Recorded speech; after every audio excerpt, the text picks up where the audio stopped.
I'd just like to take this opportunity to introduce our moderator today. Our moderator is Chris Potter, and Chris is the Government and Accountability Editor for WESA. Thanks, Chris, for being here with us, and we'll let you take it away. Thank you for having me, and thanks everyone out there for joining me. I think we were instructed to sort of describe ourselves for the sake of people who needed that, although I got into radio journalism so people could listen to me without actually having to look at me. I'm a bald white guy. I look like a part-time accountant. I'm sitting in front of a bunch of books to convince you I'm more intellectual than I actually am. But we're going to start out with just a brief overview of this position that we are electing this year, the position of Allegheny County Executive. A little historical background. Up until about the year 2000, Allegheny County had a 3-commissioner system, much like those you see in neighboring counties. But 25 years ago, voters approved a home rule charter that basically separated the government into a legislature and an executive branch. And they gave the executive branch most of the power. County council is a part-time body of 15 members with limited staff and resources. Early on, council was sort of a body just to help craft the budget and oversee that process. That's changed in recent years because we've seen county councilors with a more activist approach to the job. But still, while council can draft laws, it's really up to the executive to enforce them. While the council can look at the budget, it's really the executive that drafts it. And we're talking a spending plan just in terms of operating dollars of about $1 billion a year. The executive has the power to propose legislation of his or her own, veto legislation produced by council. The executive represents the county in all negotiations having to do with economic development.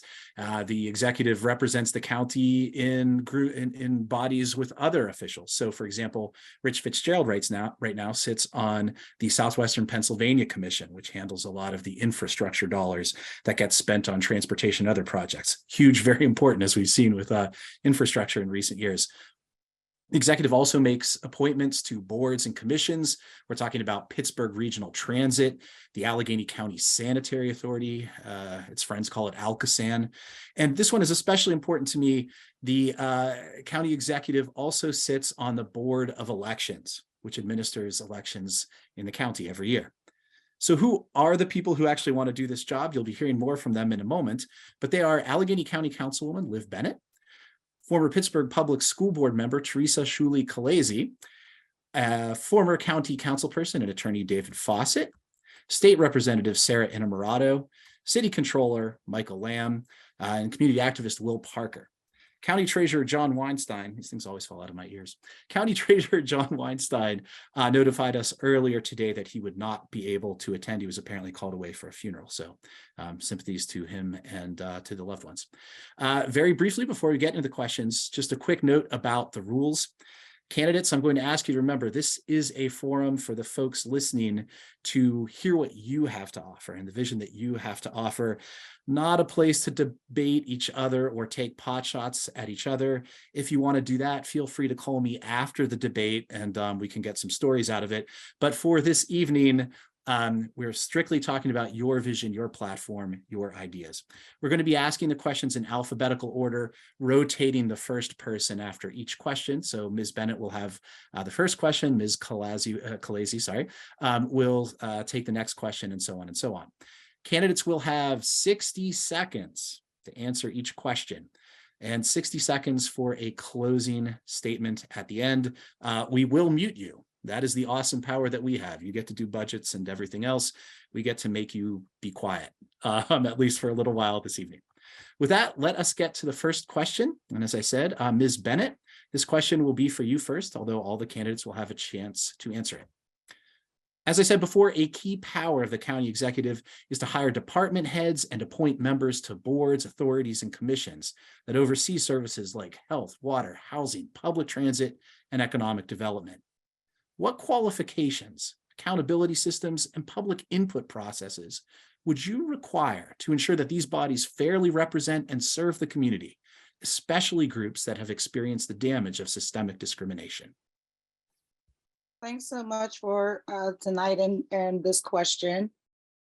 So for me, I would Definitely. One of the things that I would love to do is to create a kind of municipal representation, because we have 130 municipalities, and we need to hear from all of those municipalities, especially the ones that are being left behind or experiencing different excuse me, different negative impacts due to environment, workforce, lack of access to transportation, so forth and so on.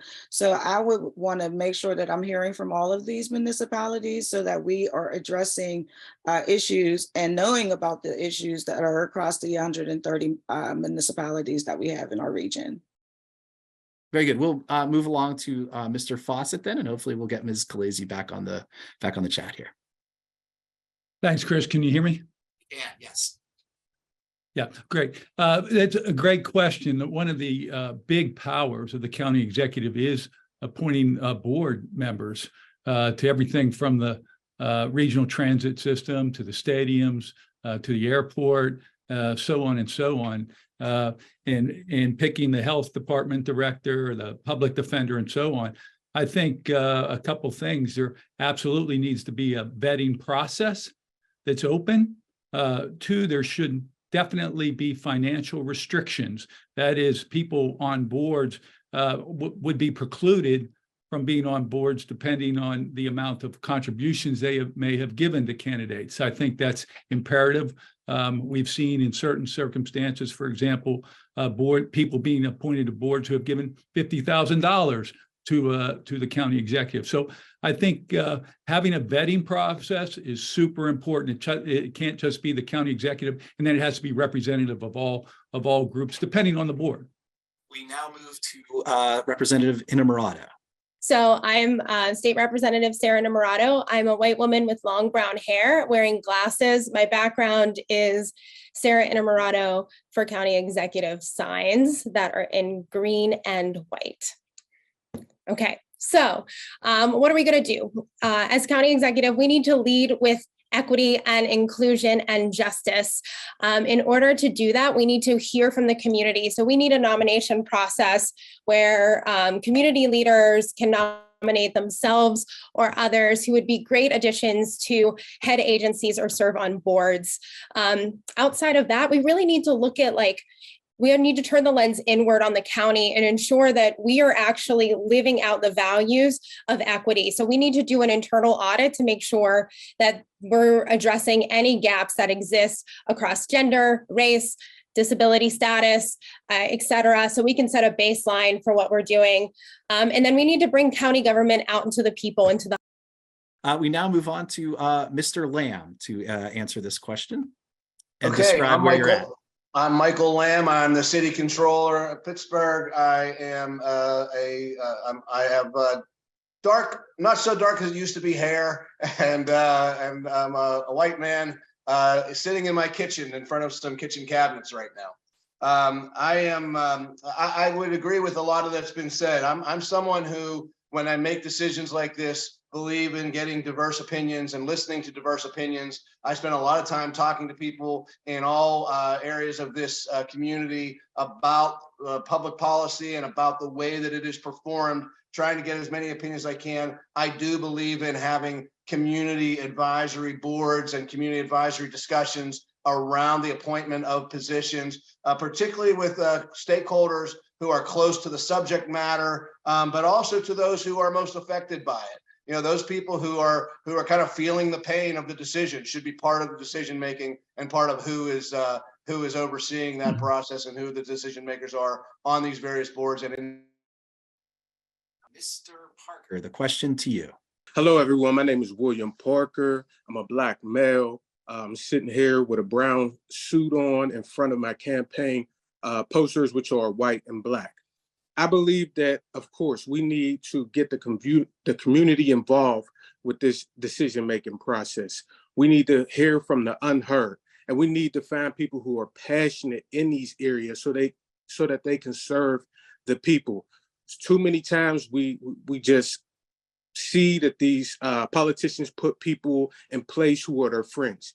listen, you don't have to be my friend. As long as you're passionate, as long as if your goals are the same as everyone else on my team, I want you. I want your expertise. So like I said, I would get the community involved. I might even put some type of competition together. So if we have a couple favorable candidates, we'll just see who's the best one and we'll have a community vote on it.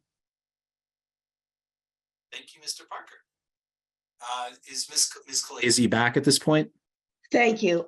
First of all, thank you for inviting me to this. And I also wanted to give a little bit of background of myself as well. I am a Pittsburgher all my life. I was born and raised here. I served on the City of Pittsburgh School Board for 12 years. And if you want to know any more information, of course, Chris, you can ask me. But in order to solve any big issues in any situation, my experience through the board is to always bring people from all different areas together, and not always to be the person to lead it.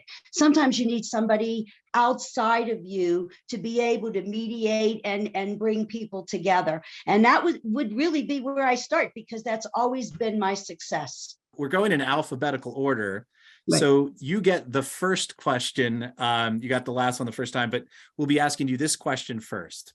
Okay. And then you'll get to take a break for a couple minutes. Okay. Question 2, beginning with you. Allegheny County has 130 municipalities. Some of them struggle to provide basic services and infrastructure. Those problems are only going to grow worse as climate change causes more landslides, heat waves, and other health impacts, especially in communities where discriminatory zoning and housing displacement have pushed Black and Brown residents into harm's way. How will you help direct the resources managed by Allegheny County to build capacity and infrastructure, advance environmental justice, and develop coordinated climate action plans across all municipal borders? And again, you have 1 minute. Again, I'm going to go back to the fact that I've addressed these in a lot of ways already through the school district. When you're looking at schools that are placed in very disadvantaged areas, one of the greatest things we did with the Gates money was try to put the hardest teachers or the best teachers in front of the most needy children. That's exactly what you would do. You would reevaluate all of that and look at what needs what and how to address it. It's a lot easier than people think, but at the end of the day, you need the work ethic in there to do it. We now turn to you, Mr. Fawcett. Same question. Great. The starting point here is the fact that, yes, due to systemic racism and due to the difference in opportunities for kids, regardless of their race or ethnicity, that the fact is that the environmental issues do more greatly harm the people who are not of means and have to be addressed, and particularly the children who are raised in neighborhoods with unequal opportunities. I would do everything in my power that would look at what helps the children first in these neighborhoods. And I'm all about sustainability. And one of the things you've heard me talk about everywhere is the fact that we should be a beacon of sustainability here in Pittsburgh. We should have a countywide riverfront park, not just because we need another linear park, but as a matter of social equity and justice, and something that would provide resurgence, the opportunity for resurgence in our mill towns and communities up and down our riverfronts, largely disadvantaged. So there's so many things to do on this, so many. Thank you, sir. We now turn to State Representative Innamorato. Same question to you. Thank you. So I actually sit on the Climate Change Advisory Committee for the state and design the climate action plan that we renew every 3 years. And this year we were able, being a part of that board, was able to incorporate elements of environmental justice as well as public health into climate action planning. And plans don't mean anything unless you bring them to the people. So I worked with Connect to be able to connect municipal leaders with resources that exist at a state, local, and private and nonprofit level, so people can deploy climate adaptation strategies that suit their neighborhood. I represent the Allegheny Valley currently, and I represent 3 of the world's first eco districts, Millville, Etna, and Sharpsburg. And we know that conversations around sustainability need to be rooted in justice. So we need to incorporate conversations around food access, mobility and transit. Thank you, Ms. Inamorado. Mr. Lamb, we turn to you now. Yeah, I mean, this is something that I've talked a lot about. I mean, the creating an office of municipal assistance so that the county is working every day in every community around issues to deliver value added services in every community. You know, I help create Connect. I serve on the board of Three Rivers Wet Weather, and we know that in all these communities, so a lot of them just don't have the resources to do the kind of work around stormwater, around retaining walls. That's why I want to create a municipal infrastructure bank at the Office of Municipal Assistance that will allow communities a new avenue to do projects, bundle those projects, allow us to get that funding in a much less expensive way and do much more projects at the municipal level. Mr. Parker, the question to you, 1 minute. So I believe what we're talking about here is sharing resources, and we need to make sure that each neighborhood, each community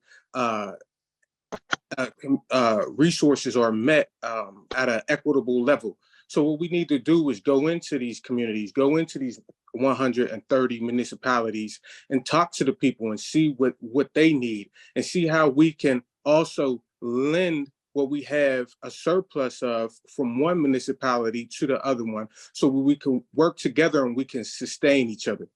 Ms. Bennett, the question comes to you. Well, as a person who lives in one of these divested communities, I see every day what that divestment causes. And so for me, I would try to make sure, well, I wouldn't try, I would make sure that we are hearing from those who have been divested from for so long and reinvest in those folks. Excuse me. I would also think that we already see some of the things that we are, some of the collaborative actions around the county, such as our COGS, who already work together. So I think that, you know, already using models that are out there, but then implementing in them into areas that have not had those things could be an advantage for those areas to be better resourced and equitable across the county. Now turn to the next question. And the first person to answer it will be Mr. Fawcett. And the question is this: as a county executive, what policies will you pursue to encourage investment in green energy and the creation of green union jobs that could also better serve county resident needs? And how will you help repair and limit further harm by polluting industries? 1 minute to you, Mr. Fawcett. Look, I've spent a career holding corporations accountable. When I was on the county council, we dealt with air pollution. At the time, it was Neville Island issues. Now it's Mon Valley, U.S. Steel. But we, as a lawyer, I can say we have the rules and regulations. They need to be enforced, and fines need to be more than de minimis. So the first day in office, I would create a Department of Environmental Enforcement to enforce the laws we already have.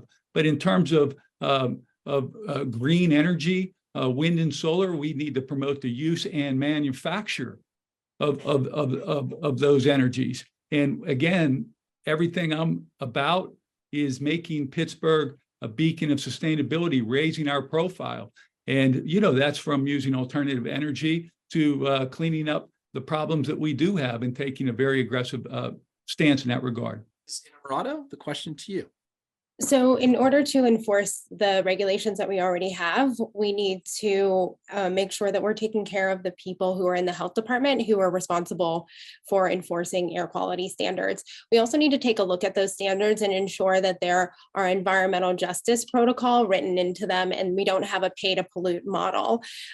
There's no reason why Allegheny County cannot hold the greenest steel manufacturing facility in America or in the world. We have an unprecedented amount of resources that are available to us at a federal level, that if we put together the coalition and the political will, we can draw down those dollars and we can build up a green and sustainable and people-focused economy, making sure that we are working with the communities that have historically been left behind and have been harmed by heavy polluting industries. Question now to Mr. Lamb, your green agenda, sir. Yeah, certainly part of this is holding corporations accountable. That's something that I've done here in the city for the last 15 years. We had, I think in the last 10 years, 250 train derailments, half of them with hazardous waste, and nothing has happened. So there's an importance around accountability, but accountability just doesn't happen. And the fact of the matter is we need a workforce. We need a workforce that can develop the new green technologies of the future, but we need a workforce that can do the regulatory and enforcement work around these issues. And we don't have that right now. That's one of the reasons that I've created the Allegheny Achievers Program to allow every high school graduate in Allegheny County to go to community college for free. This is exactly the kind of jobs. These are exactly the kind of jobs that we can train and build in our own community to do this kind of work. And the last thing that we really need to do is we need to have the communities affected involved in the decision-making and the remedy. Too much we talk about the fine, but there's no remedial action taken. Mr. Parker, the question now to you, sir. Okay, so when it comes to policies and when it comes to enforcing them, especially when it comes to investment, what I'll be looking at is making sure local innovation hubs, say for instance, Innovation Works, is making sure that they're accepting qualified candidates, especially people of color who come to the table with different ideas and solutions to conquer our climate issues that we face here in Allegheny County. Return to the top of the order. Ms. Bennett, your green agenda. Well, the first thing, I do agree with everyone else. We do need to hold our polluters accountable, especially our biggest polluter that we have in our region, which is in the Mon Valley, and not have a pay-to-play model. Making sure that we are really investigating and looking at what our standards are, and making sure that those standards are actually people first and not industry first. And so that would be one thing. Second thing is we have a sustainability department, a new sustainability department at the county. And so I would resource that department and lean into that department to really create a green plan and move us into the future, and not continue to be dependent on fossil fuels and finite energy, and not move us into the wave of the future. We return to Ms. Khalazy, who I hope is still with us. As I always end up going back to, because my experience there is quite large, at the school district, as we opened up new buildings, as we did new construction, we always made sure that green was up front in the front. If you go to the top of Kappa, for example, it is all green up there. It's all plants and flowers and things of that sort. And again, I agree with everyone as well. You've got to hold these companies accountable for all kind of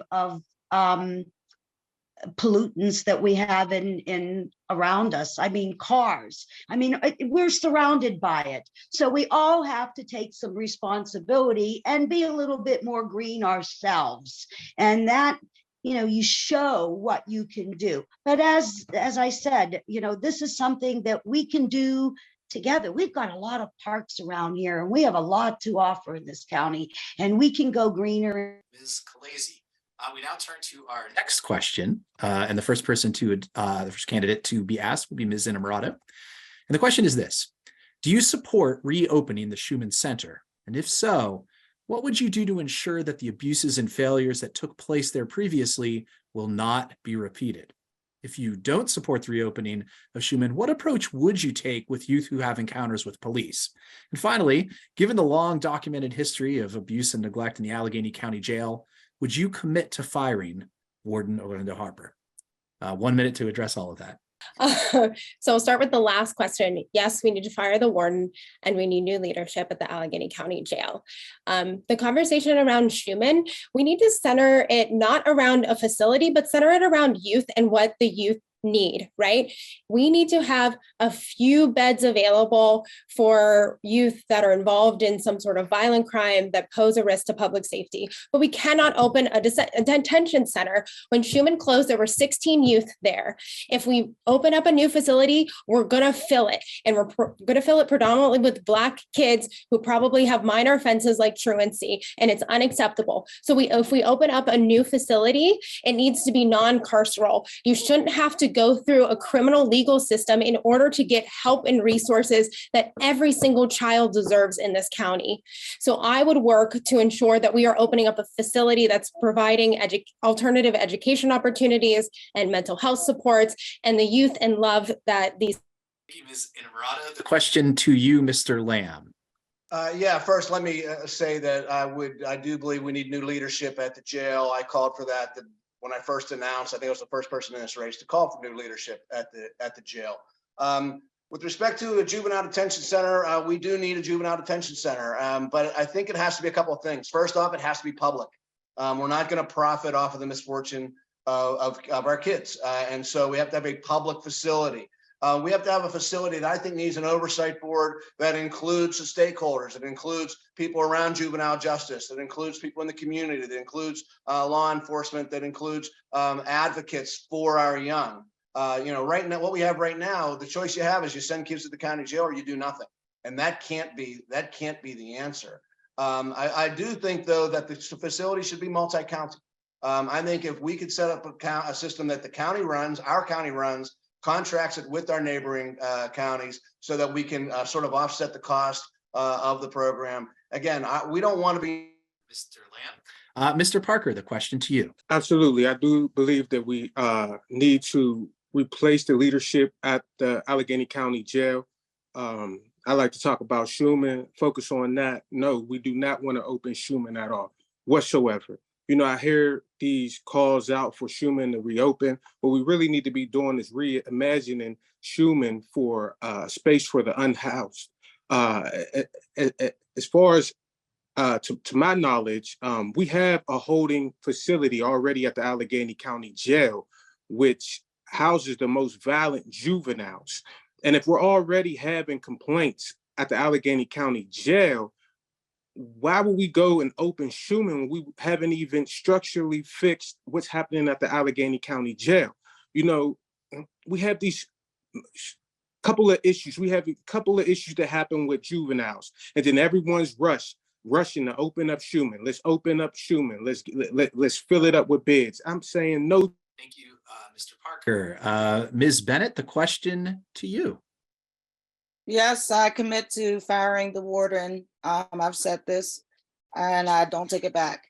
I've been forgetting to describe myself, so sorry. I am a Black woman with marble glasses on, a blurred background. I'm in my bedroom because it's the only place that's quiet enough to do this. And I have purple locks. Well, they're purple and then Black, got the tips. So to finish to answer this question, no, I do not endorse opening Schumann, but I do understand, and secondly, I don't endorse locking kids up. I am an abolitionist at heart, but understand we're not there. So we do need a place to house juveniles, and the jail is not the place to do that. However, this should be a resource center, a place that has a wraparound for family resources and not just centered on detention and carceral punishment, but something that we can use to actually resource youth and move them to a higher place. The question now to you, Ms. Khalazy. This subject is very dear to my heart, and it's one that'll make my blood pressure go up a little bit, okay?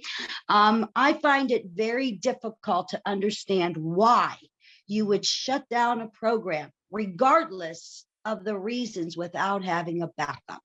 We would never in the school district have sent kids home because they being disciplined, such as being expelled from school. We wouldn't send them home to sit at home. We'd send them to the option center. They'd still be educated. They'd still be in an environment where they needed to be. This was done, just shut down, no twice thinking about it. And I'd love to know who were the deciders. There needs to be some serious thought behind doing that. And it was just done. And I'm sorry, I have a very serious issue with it. There's a lot of other ways. We have brilliant people that could handle this stuff, and tap into the school district if you needed some assistance.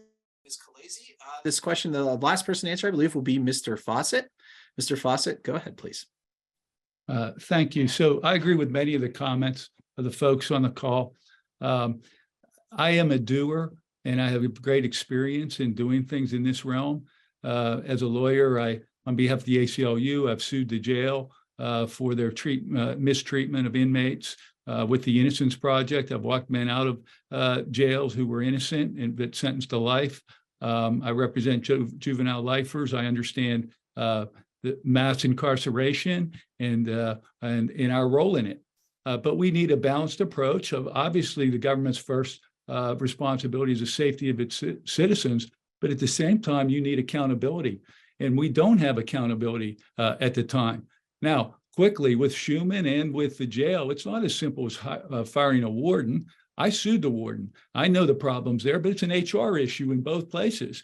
You need to get pay, you need, raise pay. You have mental health workers in both places and good people. Mr. Fawcett, we now turn to our next question, and the first candidate to take a crack at this will be Mr. Lamb. And the question is this: Pittsburgh Regional Transit faces a number of challenges: staffing shortages, drops in ridership, cuts in service, and most of them affect communities where transit is critical to reach jobs, healthcare, food, and other essential needs. What do you think the agency's top priorities need to be, and what will you do to address them? So that's a great question. And, you know, a few weeks ago, I live in Mount Washington. A few weeks ago, I had a meeting over in Arlington, and I was driving up Arlington Avenue. And it was a Sunday at noon. And I was behind a Port Authority bus. And it certainly wasn't full. It wasn't close to full. But it stopped at every single stop on that route, every single stop. Either someone got off or someone got on at every stop. Just shows you what important lifeline for the Pittsburgh Regional Transit is to so many of our communities. So when I think about the priorities, the priorities first off are to continue that service and increase those routes, particularly in neighborhoods that need them, like that one does, like the Arlington community does. I think with extend that service out to some transit deserts that we have, and make sure that people are able to access quality transit. I think we have to find ways to make it more affordable. The idea of SNAP benefits for transit, you know, those kind of opportunities are something that I certainly want to pursue. And when it comes to Mr. Lamb, I'm going to have to cut you off there. Helen was a little slow on the drop that time, so I get to drop the hammer. Mr. Parker, the question to you about your transit priorities. My transit priorities will be to make sure that we increase service so people can get to work. We need this service so people could get back and forth from home to work. And we also need to make sure it's increased for our students to get to school. A lot of our students also use public transit, and we need it for the elderly so they can get to their medical appointments. So we need to increase public transit, but we need to advertise it. We need to make it more friendly. We need to make it more fun. And we need to also cut some of those fares and do it in a way that provides a solution, you know, maybe something in a rotating means to where 1 month this person has a reduced fee, next month, next quarter's someone else, another group, some way that we keep people able to have access to wherever it is they need to go. Thank you, Mr. Parker. Question now to you, Ms. Bennett.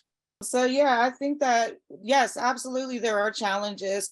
And I think that there's some intersectionality in this as well, because we, you know, so for me, when I'm standing downtown and I'm looking at the bus and I see what's coming regularly and what I have to wait for, or while I'm waiting for my bus, what I see, and I see all these buses that go out like to the West Busway, and they're running every couple minutes, and these are for folks that have cars. So, but of course, we don't want those folks driving all those cars in, because then we have environment to think of. So these solutions are not just like, you know, cut and dry, and we have to have these thoughts around how do we increase access to transportation for those who need it, while at the same time not creating another problem through, creating a desert or non-access for somebody else that needs it. So Thank you, Ms. Bennett.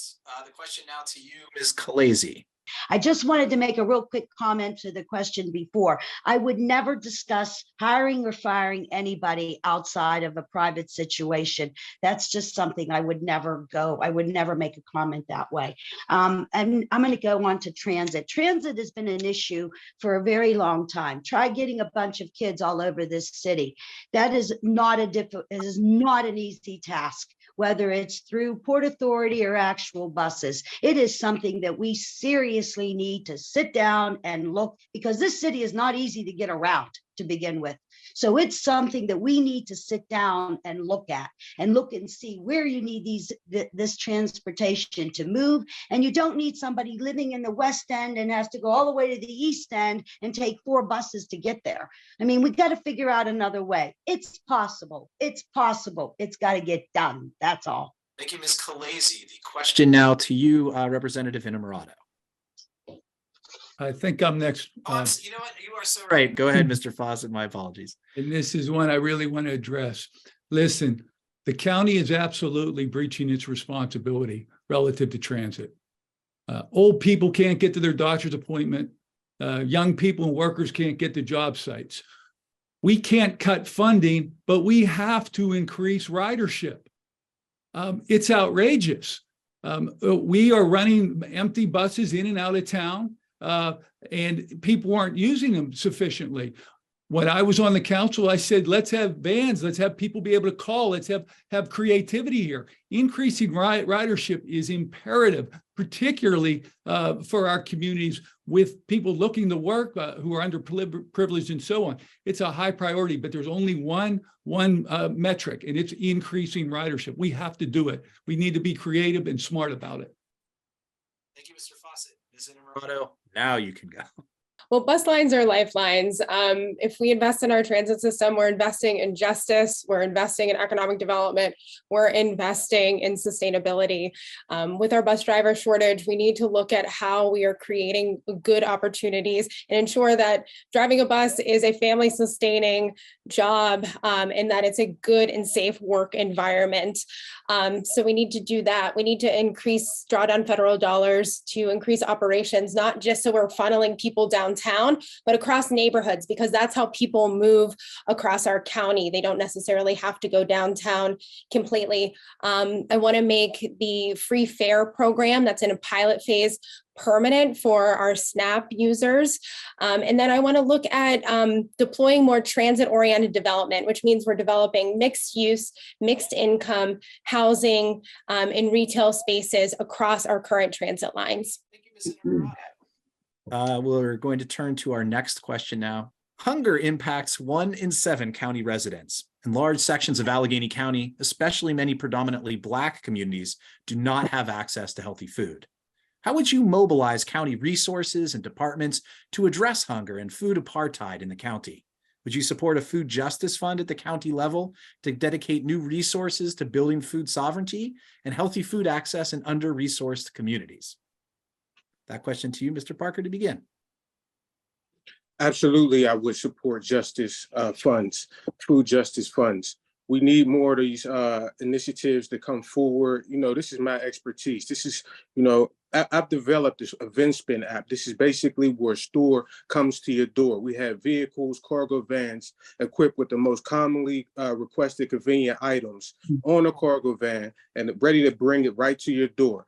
We need pilot programs. We need these type of units set up in communities to where they have access to fresh food, fresh water, fresh juice, baby food. And so I would absolutely support it at, you know, food nutrition is at the top of my list. So we need to address this, and we need to get some money, some of our ARP funding, and make sure that we're allocating it in the right place when it comes to food justice and getting it to organizations who are serious about feeding our community. Thank you, Mr. Parker. The question now to you, Ms. Bennett. Well, as I live in a food desert, I see every day the impacts that it has on the people that don't have access to fresh fruit or produce. And the convenience stores sell straight salt and sugar. So um, when you have that, you really do want to see solutions. So yes, I would be excited to create a food justice fund to be able to make sure that people that don't have access, not only do they not have access to food and it's a food desert, it's also a transportation desert. So how are they supposed to have resources or access to these places and food? I'd also, invest in trying to because we have people in the community that would maintain a garden to allow for access to fresh food, fruits and vegetables, but we need to pay them. We can't expect people to do these things for free. And so I would also look in how do we resource people in the community to resource their own foods. Thank you, Ms. Bennett. The question now to you, Ms. Khaleesi. This is a very important thing. This is, I've been part of feeding children, for breakfast and lunch for many years. So this is no different. This is one of the things, and I really do like Mr. Parker's idea of delivering food to people if we could. It would be like Meals on Wheels. But I'm one of those people that grows a lot of my food. I'm a in the summertime kind of growing person. So I encourage people to try to do that. I love it when we have these little parks in our schools, in their yards, where we teach our children to grow their food. But that is obviously not always going to be around. How do we handle this? We handle this probably by doing one of what Mr. Parker suggested. I mean, I think he really does have his mind wrapped around this one pretty well. I would take. Thank you, Ms. Khaleesi. We now turn to Mr. Fawcett for his answer. So yes, I would support a food justice fund, and I would lead on this issue. And like everything else here, I think the focus would have to be on children first, and creative, resourceful ways to create resources. And, like all the questions that have been asked here today, there's great ideas, and then it's, well, okay, how do you get the resources? And this certainly would be one where I think it would be smart to go to our corporations and our nonprofit community and negotiate, something that I've done all my career, and attempt to hold accountable folks to put in money to sponsor these kind of initiatives. Early childhood education, and of course we know our young children often get their meals in these places. That should be an issue that all of us share in, including our corporations and nonprofits. Thank you, Mr. Fawcett. Ms. Inamorata, we turn to you.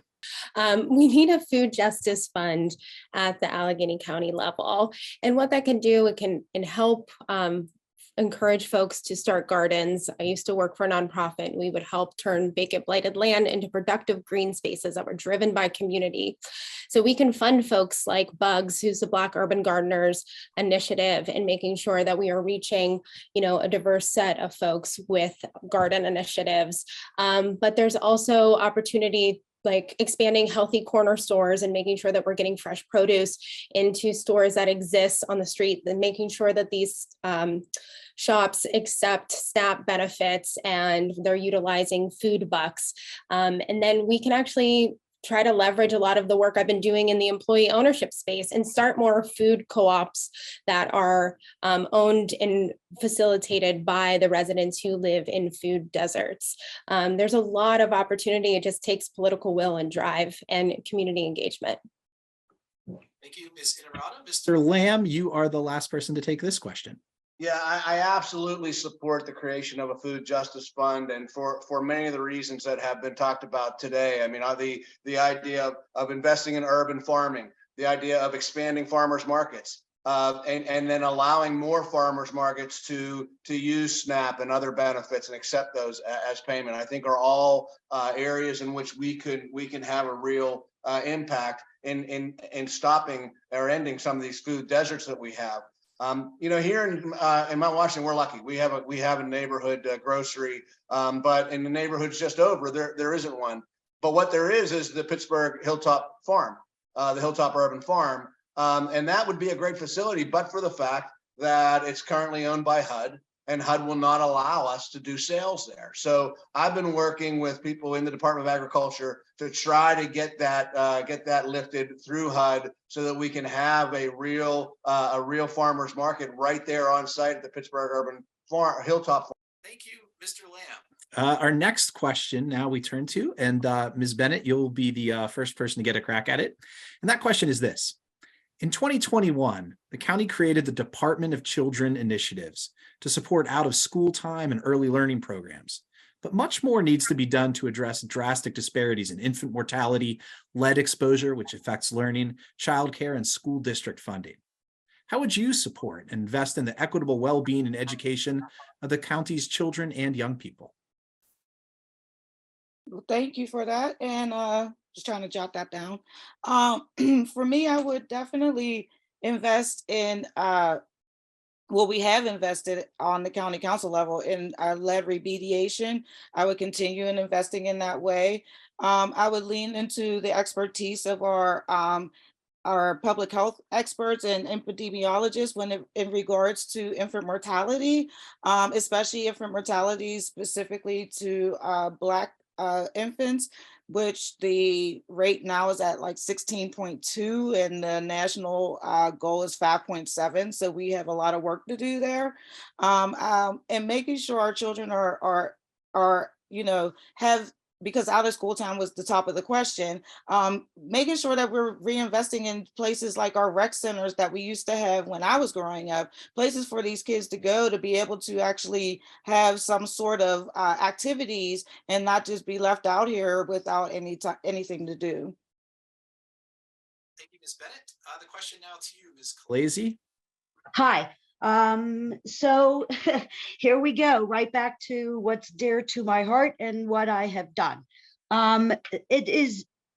Education is probably the basis of everything we all do. It is what will take our place. It is one of the most important things in the world, and we really don't value it the way we used to. So we need to come back a little bit. We have after school programs. We had summer programs. We had initiatives with summer programs that took these kids beyond going to a lousy camp. They were doing things they wouldn't have had experiences doing. And the money is not that hard to raise because there are a lot of foundations out there that will help us. They will help us bring our children.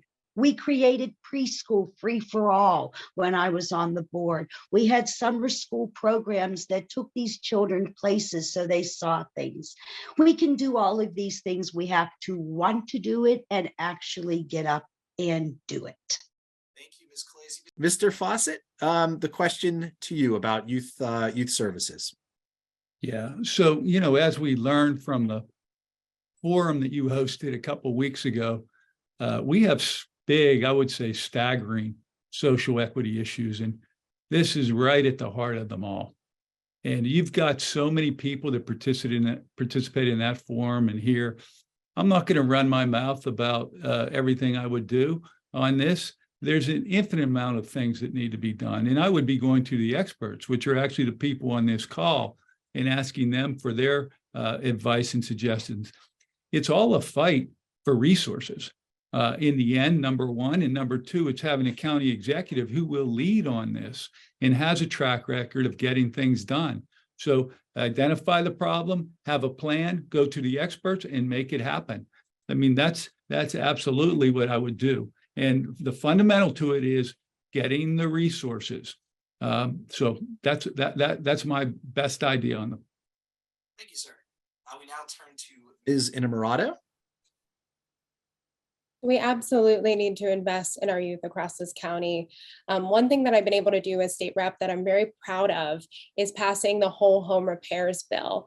And that's vital for the health and safety of our youth because they spend a lot of time at home and we have a very old housing stock that has health hazards like lead paint, lead in pipes, mold. And so this will help folks who are low to moderate income repair their homes so that kids can have a safe and healthy environment.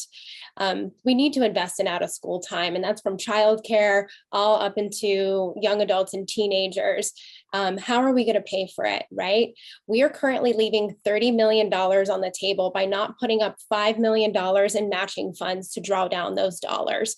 We also need to look at our taxing structure and look at corporations like UPMC that are not paying their fair share. We need to negotiate an agreement with them so we can have more money in our public coffers to invest in our children and our future. Thank you, Ms. Innamorato. The question now to you, Mr. Lamb. Yeah, hey, let me just say first off, how proud I am of the work that we did in keeping PWSA public and allowing for the funding that was available to do lead line replacement across the city of Pittsburgh, and that program is moving on well, and I'm proud of the work that we did in advocating for that.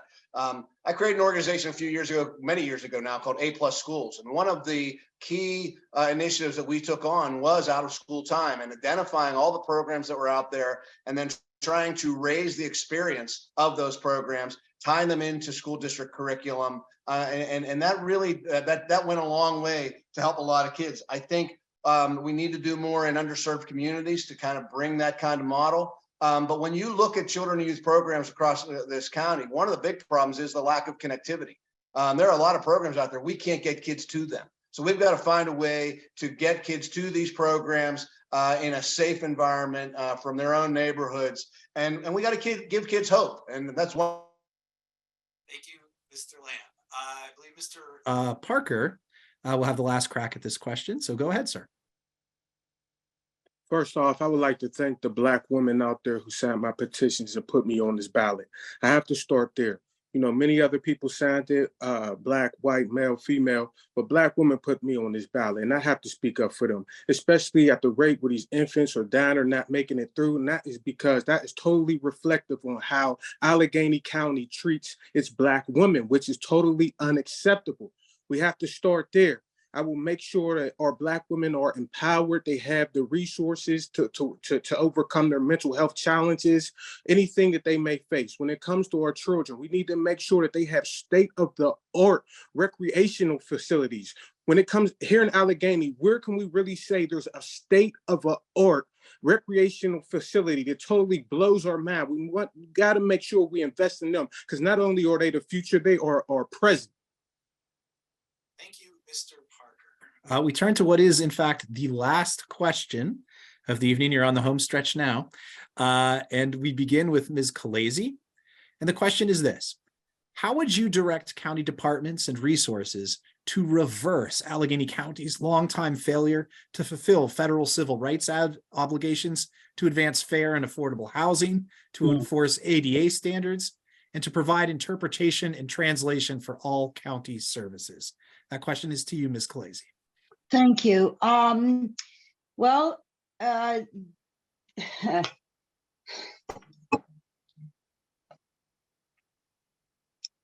Forgive me. I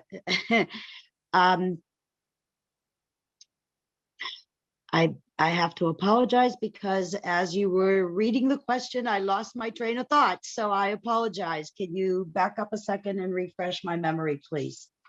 Sure. The question was, how would you direct county departments and resources to reverse the county's longtime failure to fulfill federal civil rights obligations when it comes to fair and affordable housing, Americans with Disability Act standards, and to provide interpretation and translation for county services? Sorry. I think that what we really do need to do is bring some social service people together first and foremost, because the last thing you want to do is take people that cannot afford living somewhere and put them somewhere where they cannot survive, cannot get anywhere, cannot get to a job.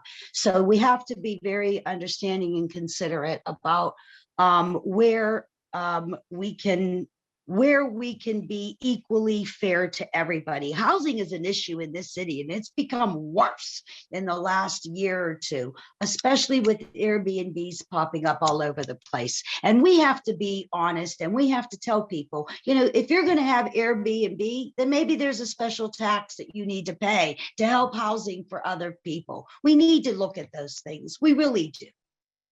Mr. Fawcett, the question goes to you now, sir. the county hasn't lived up to its obligations under the Civil Rights Act relative to housing. And now we know that our county is not, in our state is not living up to its obligations to provide educational funding. From the Commonwealth Court, we know that. So, this is a double whammy. And we know the cause of the root cause of the housing issue, and it goes back to problems that were created by our own government and by our banks. It's up to them, the government and big corporations, so on, to join in the solution. But housing is absolutely needs to be a focus of attention in a big way, and again, resources. Yet, why haven't we complied with civil rights? We haven't spoken out about it, and we haven't gotten a resource, and those would be high priorities of mine. Mr. Fawcett, the question now goes to Sarah Inamorata. As government, we should be judged by the quality of life for the people who are most vulnerable in our society, and we are failing as a government to do that. At the county level, we have to fully fund the Human Relations Commission so we can enforce anti-discrimination laws that are on the books today. We don't have a system that's functioning and working for the people of this region. In order to ensure fair housing and affordable housing, we need to make sure that we're strengthening tenant rights, that we're bolstering municipalities so we can have enough resources to look at units and make sure that they are safe and healthy, and they're quality places to live and to call home. I've led on the issue of affordable housing and creating more opportunities for housing at the state level. But we're also talking about access. I was able to start the Welcoming PA Caucus and ensure that we were getting language translations for our state governments. The question now to you, Mr. Lamb. Thank you very much. Certainly part of this is dealing with Human Relations Commission. And right now, the fact that the people there are like part-time, that's got to be a full-time job. That's got to be the place where people go to deal with these grievances and to have them addressed in a serious way. And right now, we're not doing that in Allegheny County.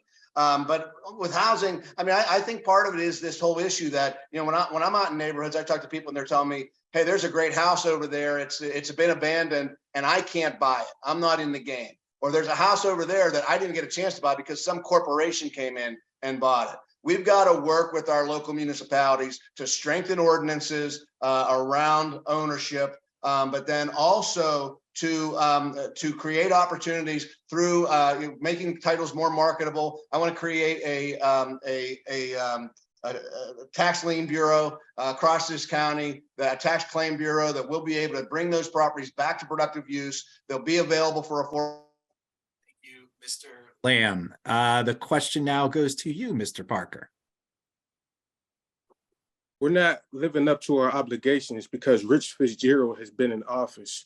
And that's why we're all running right now, to replace him. Because when it comes to someone having access to good quality housing, this is something that we all dream of. This is supposed to be the American dream, that good house, picket fence, green yard. We need that. We want that. Clean pipelines, clean air coming through our vents. What it is a discrepancy due to discrimination, the have and the have-nots. And I will make it my priority to put people first, especially and help those who are interested in home ownership and work with them through the process, a streamlined process, because for too long, so many people have thought that it just isn't favorable for them, and the procedures that obtaining housing are too hard and difficult. Mr. Parker and Ms. Bennett, final question to you. And so, as a person who, again, lives in public housing, who knows of what it feels like to live in a place that repairs are slow, and it is not necessarily habitable all the time, and that needs to change. So yes, we need to enforce the ability, we need to enforce and strengthen and give authority to the health department to cite these things, to give our authority to the Human Relations Commission to make sure that they have the ability to really uphold these rights for the people that are experiencing the least or worst experiences. And obviously we need to expand our services beyond just English. We need to make sure that all people have access to the information that they need in the language, in their primary language. So I would commit to doing that as well. Ms. Bennett. Those are the end of our questions.